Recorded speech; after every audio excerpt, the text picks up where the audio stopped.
India dan Pakistan jelas sudah sangat-sangat panas. Bukan lagi ketegangan adu diplomatis, adu perang dagang, atau adu tukar argumen, atau saling mengancam. Ini sudah serangan dan keributan yang melibatkan militer.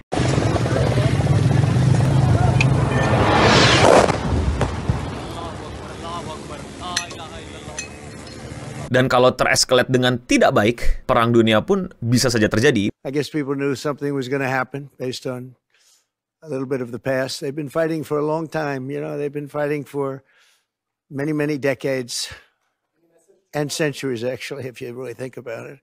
Dan ini bukan sekedar perang dunia, tapi bisa perang nuklir. This can be seen as a strong message by Pakistan to remind the world that it is a nuclear-armed state, and if the situation escalates further, it will be the situation will be in uncharted territory. Kok bisa begitu? Jadi apa yang terjadi sama India dan Pakistan, dan kenapa bisa separah ini?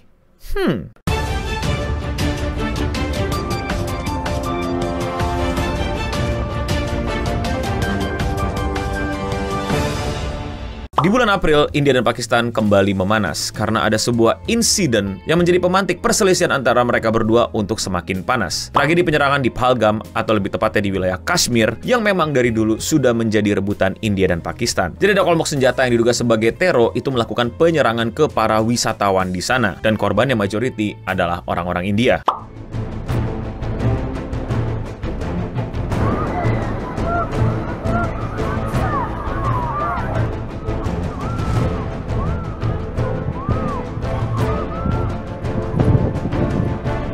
Pakistan bilang bahwa itu serangan dari kelompok teror, bukan dari agen mereka, bukan dari tentara mereka, melainkan kelompok lain yang emang ada di wilayah konflik tersebut. India tidak percaya, dan India merespon dengan sangat keras, seperti menghentikan perjanjian air Hindus, sebuah perjanjian yang membuat Pakistan bisa mendapatkan pasokan air dari mata-mata air yang dikuasai oleh India, mengusir diplomat Pakistan dari India, dan menutup perbatasan. Nah, perjanjian air Hindus ini yang paling signifikan, karena Pakistan bisa terancam kekurangan air, karena sumber-sumber airnya berada di India, disalurkan ke Pakistan, dan sekarang ditutup. Dan itu gede banget, bukan yang kayak cuman buat satu daerah kecil. Pakistan pun membahas dengan menutup wilayah darat dan udara bagi India, dan juga mengusir diplomatnya, dan menangguhkan perjanjian Simla di 1972, yang merupakan perjanjian yang ngebuat India sama Pakistan itu mau melakukan diplomasi untuk menyelesaikan konflik mereka. Tapi perjanjian tersebut ditangguhkan, berarti ya mereka kembali ke ground zero, kembali ke perselisihan di antara mereka berdua. Setelah itu ternyata di line of control, di tempat-tempat perbatasan antara India dan Pakistan, terjadi adu tembak antar tentara. Dan tembak-tembakannya ini bukan cuma tembak-tembakan biasa, ada tembak-tembakan artileri dan juga tembak-tembakan drone.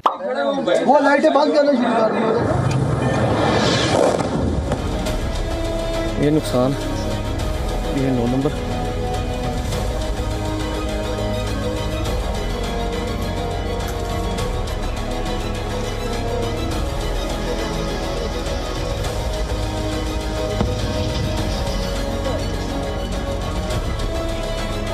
Masuk ke bulan Mei, India meluncurkan serangan udara dengan rudal ke beberapa lokasi di Pakistan yang diduga India sebagai tempat persembunyian atau yang dikuasai sama kelompok yang bertanggung jawab atas insiden di bulan April. Pakistan pun membalas dengan mengklaim menembak jatuh jet tempur dari India dan meluncurkan serangan artileri ke India. Ketegangan pun masih berlanjut, bahkan mungkin udah ada update lagi, ada serangan lagi, ada gerakan-gerakan lagi dari mereka berdua yang menurut gua memang lagi panas-panasnya. Dan ini bukan persaingan yang baru-baru hadir. Dari dulu sebenarnya India sama Pakistan itu memang ada ketegangan. The northern part is under Pakistan control, while India controls the area south of the ceasefire line.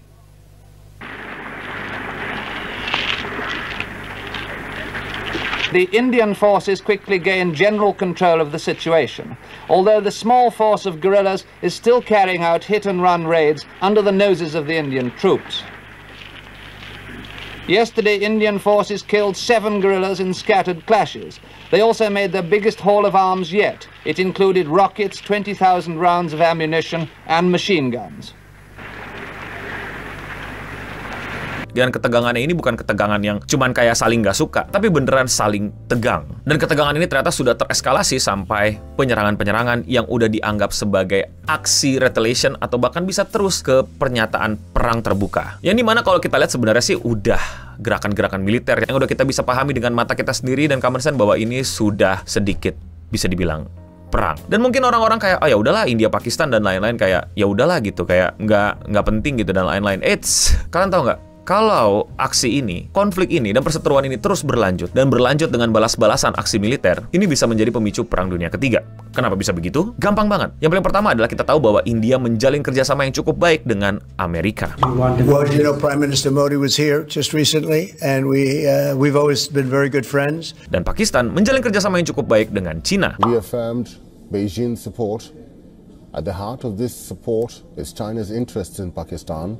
Yang dimana kita tahu China sama Amerika lagi tidak baik-baik saja juga. Ini bisa jadi menjadi proxy war baru antara dua adik kuasa. Atau bahkan bisa lebih dari itu, bisa perang dunia. Karena perbatasan Pakistan dan India juga bersinggungan langsung dengan perbatasan China. Salah tembak, salah kirim artileri dan drone, China bisa mengirimkan dan menurunkan prajuritnya untuk ikut dalam konflik ini. Amit-amit. Dan satu hal lagi yang menurut gue paling parahnya, paling berbahaya, dan paling bikin gue kaget. Karena gue baru tahu, gue benar-benar baru tahu kalau kedua negara ini sebenarnya memiliki senjata nuklir.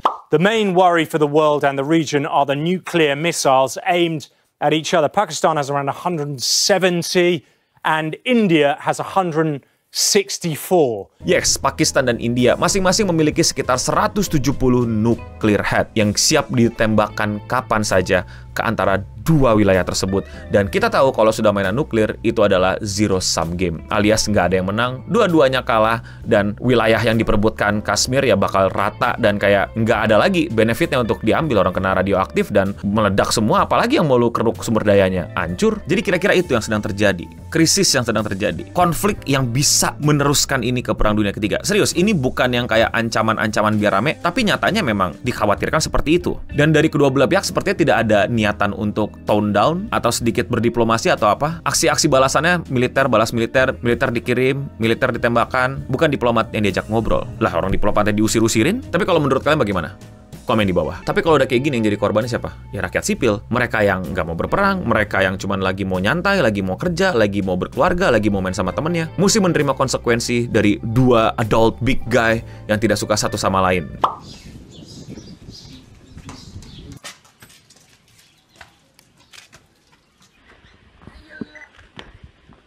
बिल्कुल border line के नज़दीक रहते हैं तो फायरिंग गोलाबारी होती रहती है।